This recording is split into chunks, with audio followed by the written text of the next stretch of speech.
Okay.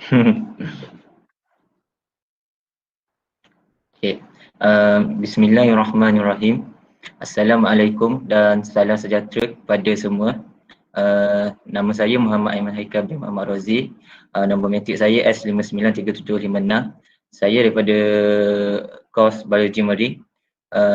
Hari ini saya ingin saya ingin menyampaikan pembincangan yang bertemakan sejarah Malaysia melahirkan semangat patriotism dalam diri, dan isu yang saya akan sentuhkan ialah tentang kepentingan mempelajari sejarah.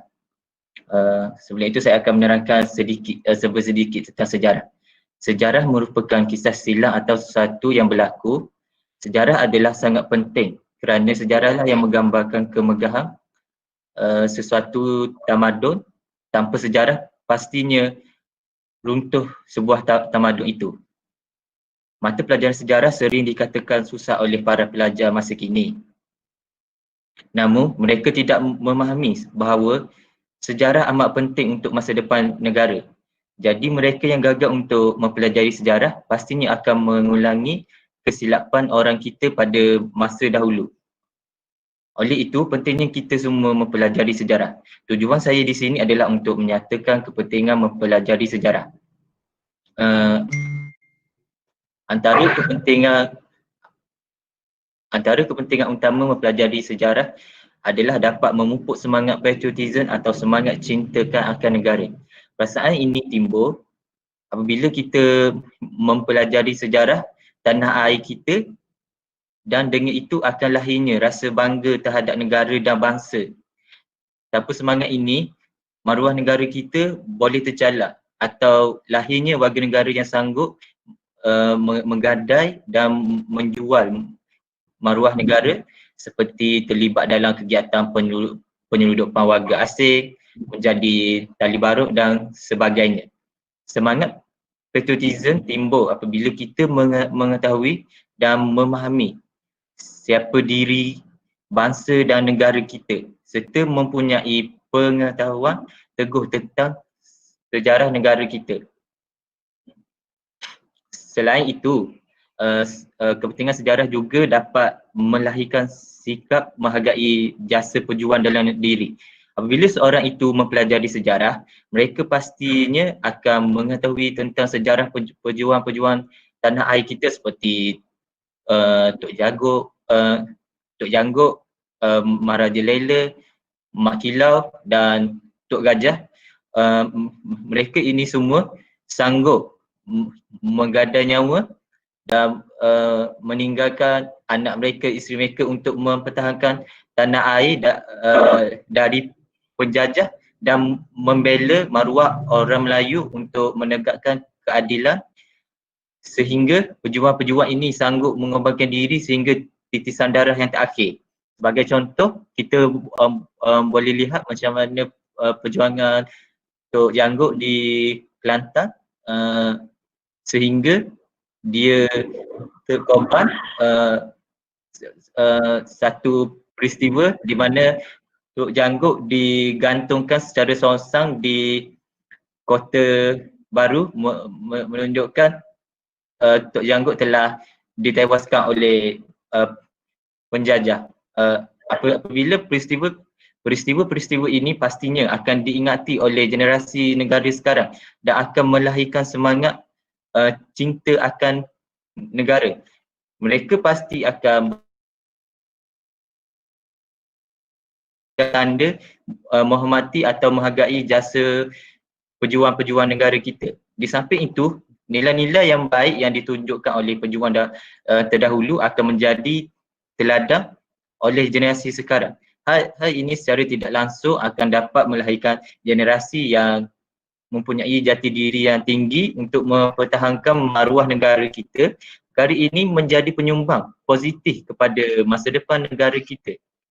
Seterusnya, mempelajari sejarah juga akan menyemaikan perpaduan antara kaum, terutamanya dalam kalangan generasi muda. Persis kata pepatah, melutur buluh bilah dari rebunnya. Sistem pendidikan yang tak asing sedikit merecap perkembangan perpaduan antara kaum tahun generasi muda hari ini. Namun begitu, dengan mempelajari sejarah, elemen perpaduan akan dipupuk secara tidak langsung. Kestabilan negara boleh diibaratkan seperti negara kita ini adalah pokok dan rakyat adalah akar kepada pokok tersebut. Pokok tidak akan berdiri kukuh tanpa akar. Begitu juga dengan negara kita. Jika rakyat mengutamakan nilai perpaduan, keamanan dan kestabilan, negara kita pastinya akan terjamin. Seterusnya, dengan mempelajari sejarah, pastinya apa dengan pelajari sejarah akan dapat melahirkan sikap menghargai budaya negara kita. Sebagai contoh, apabila kita mempelajari sejarah, seseorang itu akan dapat melihat macam mana kemegahan seni bina dan bahasa dan budaya kita. Sebagai contoh seperti macam mana kemegahan pelabuhan Melaka pada masa dahulu yang strategik yang menjadi tumpuan pedagang-pedagang asing. Okey. Kesimpulannya, sejarah ini memang banyak mendatangkan impak positif kepada kita semua. Oleh itu, wajarlah tindakan Kementerian Pendidikan Malaysia dengan mewajibkan subjek sejarah ini sebagai subjek wajib lulus untuk mendapat sijil pelajaran tinggi Malaysia. Okay, sekian daripada saya.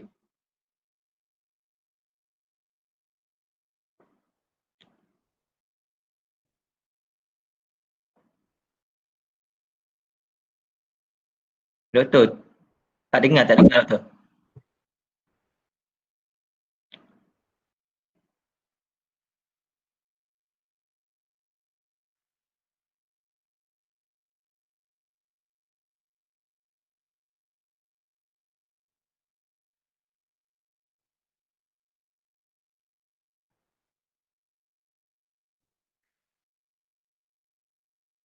Doktor.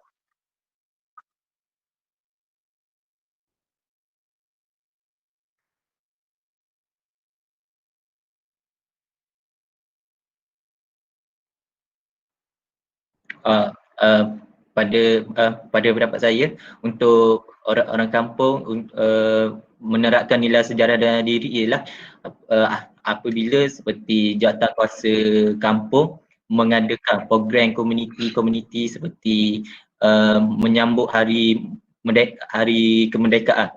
Dengan menyambut hari kemerdekaan, mereka boleh menjemput penceramah-penceramah daripada luar untuk memberikan ceramah tentang sejarah, atau NGO boleh datang dengan membuat kempen tentang kesedaran sejarah dalam diri kita sekarang ini.